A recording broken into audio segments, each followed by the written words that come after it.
Here we are live at the 360 Vegas studios with this edition of School Police Talk. Look who we have. We have the chief. And we're here for the year-end wrap-up. Now, the school district may be over, but you're training throughout the whole entire the summer months for any type of catastrophes as well as all these other things. Yep. But the training never stops. Yeah, it doesn't. I want to hit on something, which is that 16-year-olds, 17-year-olds, 18-year-olds might be driving for the first time. Yeah. I saw a thing on the other day for the driver's edge. Yeah. You know, you do things for the school district police that others don't do because you care, and not only you, but all the people that work for the school district and the school district police, they care about the kids. And so they want to do as much as they can. They want to make sure that they're eating during summer, right? A lot of kids don't eat during summer. Right. Like, you know, there's things that we don't think about because, oh, it's great, it's 100 degrees outside. Well, what about the kid that doesn't have air conditioning because he's sitting in an apartment and they can't afford the air? Right.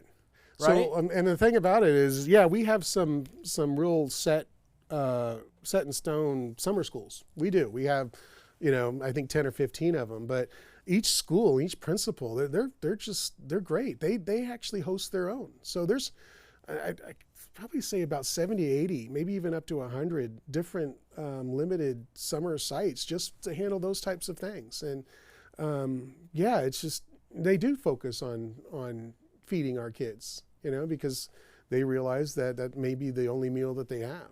And even through the school year, they give them meals for the weekends because they know that maybe that child's not going to be eating on the weekend.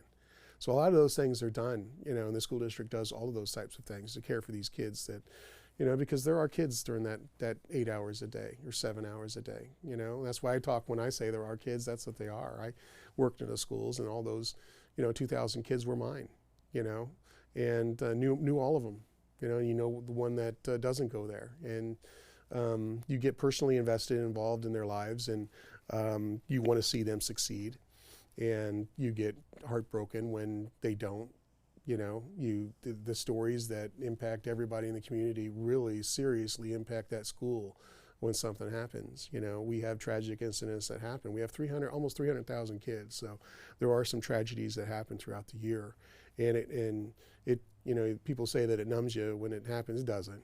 You know, it's a new scar that you got to now heal over when something tragic happens to one of our kids. And yeah, we do what we can to prevent them from, you know, crashing or getting involved in an accident, you know, because vehicle accidents, one of the major killers of our kids. So we have safe routes, so teach them pedestrian and bicycle safety, crosswalks and things like that. And we,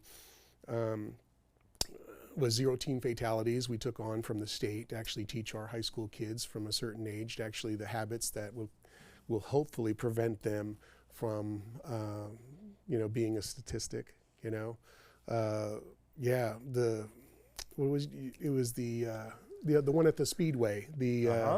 Yeah, my daughter actually did that one too. She went up there. I saw it on the news, and I thought, you know, because we've had the driver's ed. Driver's ed, yes. Yeah, right, we've had him on. And I learned from that too. And he was fantastic. And the thing is that it was like, you know, he was here and he was explaining. You know what I mean? Yeah. Listen. Everybody's young. Everybody probably does stupid things that they shouldn't do. You know what I'm saying? Yeah.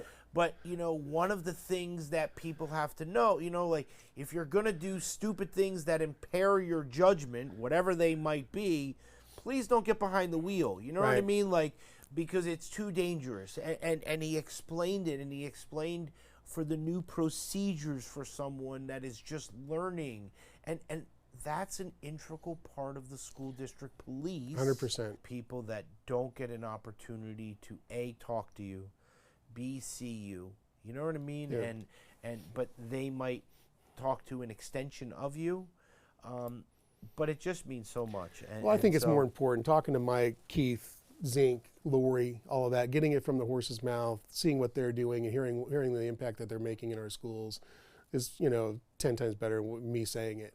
Chief, thanks a lot. Thank you. We'll face right here. We'll say goodbye, okay? See you later. See ya.